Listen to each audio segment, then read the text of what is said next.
بسم اللہ الرحمن الرحیم الحمد للہ رب العالمین والصلاة والسلام علی سید الانبیاء والمرسلین رسول اللہ صلی اللہ تعالی علیہ وآلہ وسلم کے ایک صحابی ہیں جن کا نام ابو شعیب رضی اللہ تعالی عنہ ہے۔ ان کا ایک خادم ہے جو گوشت بیچنے کا کام کرتا ہے۔ تو حضرت ابو شعیب رضی اللہ تعالیٰ عنہ نے اپنے غلام اپنے خادم سے کہا کہ میں نے رسول اللہ صلی اللہ تعالیٰ علیہ وآلہ وسلم سمیت 5 لوگوں کی دعوت کرنی ہے، تو ان کے لیے کھانا بنا دے، گوشت تیار کر دے۔ تو حضرت ابو شعیب رضی اللہ تعالیٰ عنہ نے رسول اللہ صلی اللہ تعالیٰ علیہ وآلہ وسلم سمیت 5 لوگوں کو دعوت دی۔ جب رسول اللہ صلی اللہ تعالیٰ علیہ وآلہ وسلم دعوت کے لیے چلے تو ایک اور شخص یعنی 5 کے علاوہ ایک چھٹا شخص بھی آپ کے ساتھ شامل ہو گیا۔ جب رسول اللہ صلی اللہ تعالیٰ علیہ وآلہ وسلم حضرت ابو شعیب رضی اللہ تعالیٰ عنہ کے گھر پہنچے تو پہلے رسول اللہ صلی اللہ تعالیٰ علیہ وآلہ وسلم نے یہ وضاحت کی کہ تم نے 5 لوگوں کی دعوت دی تھی، یہ ایک شخص ایسا ہے جو ہمارے ساتھ آ گیا ہے، اگر تم چاہو تو اسے اجازت دو کہ یہ اس دعوت میں شامل ہو، اور اگر چاہو تو اسے روک دو، یعنی یہ دعوت کے اندر شامل نہ ہو۔ اس حدیث مبارکہ میں امت مسلمہ کے لیے ایک بڑا اہم سبق موجود ہے۔ بالکل واضح اشارہ اگر کر دوں تو یہ کہ ہمارے ہاں شادی بیاہ کے موقع پر 2 خاندانوں کے درمیان اکثر اوقات جن وجوہات کی بنا پر لڑائی ہو جاتی ہے، جھگڑا ہو جاتا ہے، ان میں سے ایک وجہ یہ بھی ہے کہ ہم نے اتنے لوگوں کو بلایا نہیں تھا، آپ زیادہ لوگ کیوں لے کر کے آئے۔ تو یاد رکھیں کہ دعوت کے اصول اور دعوت کے آداب میں یہ بات شامل ہے کہ جتنے لوگوں کو دعوت دی جائے اتنے ہی لوگ اس دعوت کے اندر شریک ہوں، اور اگر کوئی ایک آدھ شخص آپ کے ساتھ ہو بھی جائے جسے آپ منع نہ کر پا رہے ہوں تو پھر آپ اہل خانہ کو اعتماد میں لیں اور پھر یہ بات اہل خانہ پر چھوڑ دیں کہ اگر وہ چاہیں تو اس شخص کو دعوت کے اندر شامل کریں، اگر وہ چاہیں تو اس شخص کو انکار کر دیں۔ ظاہر ہے ان کے انکار کی وجہ یہی ہوگی کہ ہمارے پاس کھلانے کے لیے اتنا کھانا نہیں، ہمارے پاس بٹھانے کے لیے اتنا انتظام نہیں، بلا وجہ تو کوئی کسی کو نہیں روکتا۔ تو ہر بندہ اپنی استطاعت کے مطابق ہی کھانے اور بٹھانے کا انتظام کر کے پھر اس حساب سے لوگوں کو دعوت پر بلاتا ہے۔ اور ہمارے ہاں اکثر پہلے بتا دیا جاتا ہے شادی بیاہ کے موقع پر یا دیگر کوئی بھی تقریبات ہوں کہ آپ کے ہاں سے ایک بندے کی دعوت ہے، 2 بندوں کی دعوت ہے، یا پورے خاندان کی پوری فیملی کی دعوت ہے۔ یہ بات پہلے واضح کر کے بتائی جاتی ہے۔ پھر بھی اس صورت میں اگر کوئی ایک آدھ بندہ آپ کے ساتھ زیادہ ہو جائے تو پھر آپ نے اہل خانہ کو پہلے اطلاع کرنی ہے تاکہ وہ انتظام کر سکیں، اور اگر اہل خانہ انکار کر دیں تو پھر بہتر ہے کہ آپ اس شخص سے بھی انکار کر دیں کہ وہ آپ کے ساتھ نہ جائے۔ ایک بڑی اہم بات ہے اور بڑی غور طلب بات ہے اس حدیث مبارکہ میں کہ حضور نبی رحمت علیہ السلام کے ساتھ ایک شخص چلا جاتا ہے۔ اب حضور علیہ السلام حضرت ابو شعیب انصاری رضی اللہ تعالیٰ عنہ کو بتا رہے ہیں کہ یہ شخص ہمارے ساتھ زیادہ آ گیا ہے، اگر تم چاہو تو اسے دعوت دو، اگر چاہو تو اسے روک دو، یعنی اگر چاہو تو اسے شامل کر لو، اگر چاہو تو اسے روک لو، انکار کر دو۔ یعنی اختیار صاحب خانہ کا ہے، صاحب دعوت کا ہے، جس نے دعوت دی ہے، اس کو یہ مکمل اختیار ہے کہ اگر وہ چاہے تو دعوت کے اندر اس اضافی بندے کو شامل کر لے، اگر چاہے تو نہ کرے۔ اب ہمارے ہاں ایسا موقع پیش آئے تو کیا ہوگا، یہ بات غور طلب ہے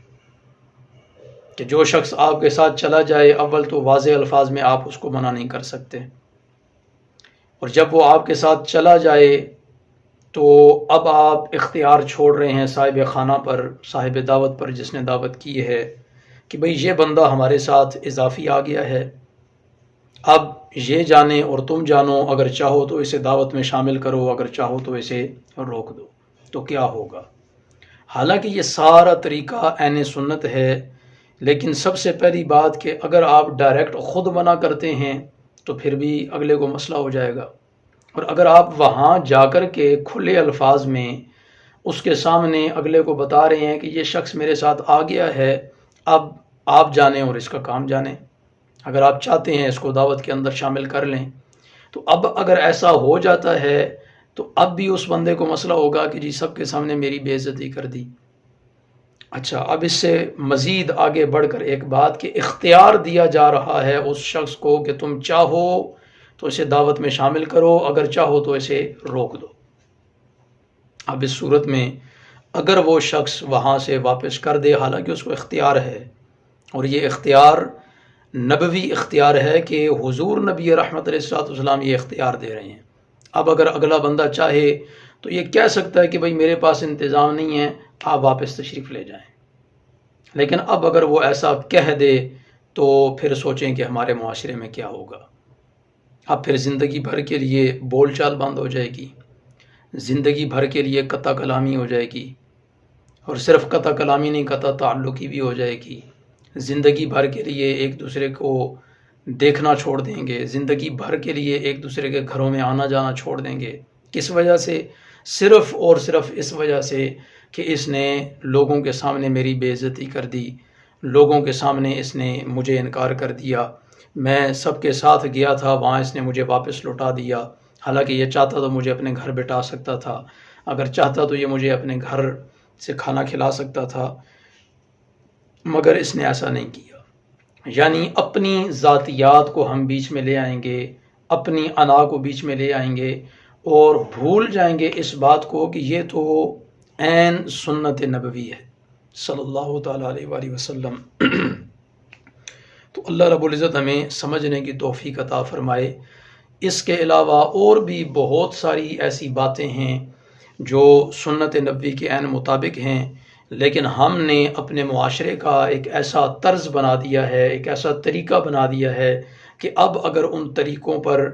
عمل کیا جائے، سنت نبوی کے طریقوں پر عمل کیا جائے، تو وہ جو ہمارے من گھڑت ایک طریقے ہم نے بنا لیے ہیں ان کو ٹھیس پہنچتی ہے، ان کی وجہ سے پھر ہمیں تکلیف پہنچتی ہے، جبکہ ایسا ہرگز نہیں ہے۔ اللہ رب العزت ہمیں سمجھنے کی توفیق عطا فرمائے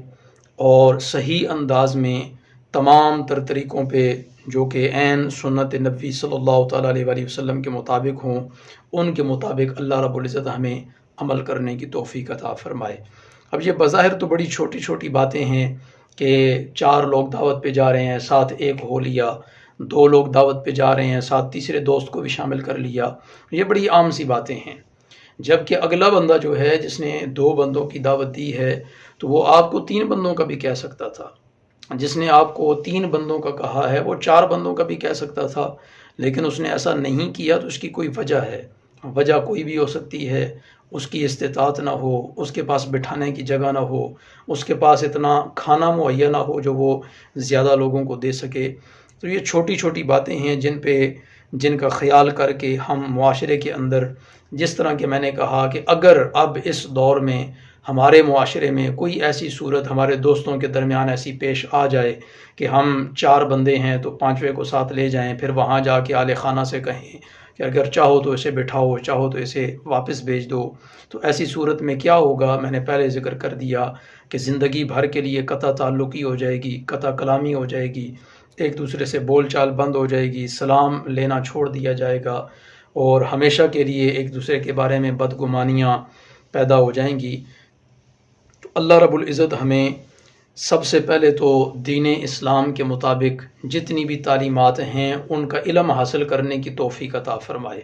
اور جب علم حاصل ہو جائے تو پھر اللہ رب العزت ہمیں ان پہ عمل پیرا ہونے کی توفیق عطا فرمائے کہ اگر ہمارے ساتھ کوئی اضافی بندہ ہو اور پھر اس کے علم میں بھی یہ بات ہو کہ یہ سنت نبی میں شامل ہے، اور پھر جب اگلے بندے کے گھر جائیں اس سے اجازت لی جائے، اگر اگلا اجازت دے تو فبہا، اس کو قبول کیا جائے، اور اگر اگلا اجازت نہ دے اور وہاں سے واپس لوٹا دے تو بڑی خاموشی کے ساتھ اس کو سنت نبوی صلی اللہ تعالیٰ علیہ وآلہ وسلم کا ایک طریقہ سمجھتے ہوئے، حضور کی سنت سمجھتے ہوئے کہ حضور نے یہ اختیار دیا کہ اگلا بندہ چاہے تو اجازت دے دے، چاہے تو روک دے،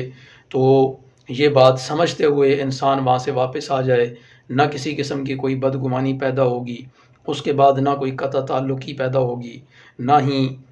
قطع کلامی ہوگی، بلکہ اگلے کو بھی پتہ ہوگا کہ اس نے مجھے روک دیا ہے تو اس کی کوئی بھی وجہ ہو سکتی ہے، اور اگر کوئی وجہ نہ بھی ہو تو سب سے بڑی بات یہ ہے کہ اسے نبوی طور پر نبوی اختیار دیا گیا،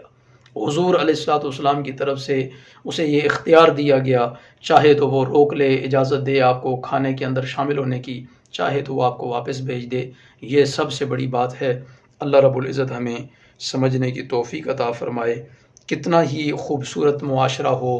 کہ جو معاشرہ تمام تر معاملات کے اندر، معمولات کے اندر سنت نبوی صلی اللہ تعالیٰ علیہ وآلہ وسلم پر عمل پیرا ہو۔ اللہ رب العزت ہمیں ایسا معاشرہ قائم کرنے کی توفیق عطا فرمائے۔ وآخر دعوانا الحمد للہ رب العالمین۔